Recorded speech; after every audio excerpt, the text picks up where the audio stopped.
നന്ദഗോവിന്ദൻ ഭജൻസോ? അതെന്താ അങ്ങനെ പറയാൻ കാര്യം എന്താ? ഇല്ലെങ്കിൽ ഇത്രയും തിരക്കുണ്ടാവത്തില്ലേ? ആ നോക്കാം.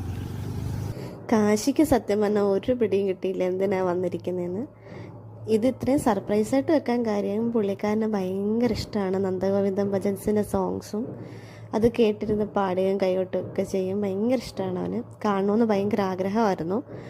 അങ്ങനെ പെട്ടെന്ന് നമ്മുടെ അടുത്ത് പാറക്കുളങ്ങര എന്ന് പറഞ്ഞ ക്ഷേത്രത്തിൽ വന്നു. അങ്ങനെയാണ് നമ്മളവിടെ പോയി വെയിറ്റ് ചെയ്തിരുന്നിട്ട് ഒത്തിരി നാളിങ്ങനെ ഡേറ്റ് കാത്തിരുന്ന് പോയതാണ് കേട്ടോ. എന്തായാലും ആൾക്ക് വലിയ പിടുത്തമൊന്നും കിട്ടിയില്ല. ഏതാനും നിമിഷങ്ങൾക്കകം ഈ വേദിയിൽ അവരുടെ ആലാപന സൗകുമാര്യം ആരംഭിക്കുകയാണ്. നാടിന്റെ നാനാ കേന്ദ്രങ്ങളിൽ നിന്നും ഈ പരിപാടിയുടെ ഭാഗധേയമാകുവാൻ മുഴുവൻ കലാസ്നേഹികളെയും പിക്ചർ ഇരിക്കുന്ന അവിടെ എന്തോത്തിന്റെ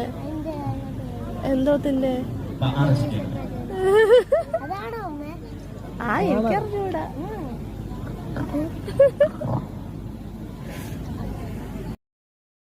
അങ്ങനെ കുറേ നാളത്തെ ആഗ്രഹത്തിന് ശേഷം അവരെയൊക്കെ ഒന്ന് നേരിട്ട് ജസ്റ്റ് ഒന്ന് കാണാൻ പറ്റി. അവരൊക്കെ വന്നു. നവീൻ ചേട്ടനെ എല്ലാവർക്കും പോലെ തന്നെ ഞങ്ങൾക്കും ഇഷ്ടമാണ്. അപ്പം പുള്ളീനെയും കാണാൻ പറ്റി. പിന്നെ പ്രോഗ്രാമിൻ്റെ വിശേഷങ്ങളൊക്കെ അടുത്ത വീഡിയോയിൽ പറയാം.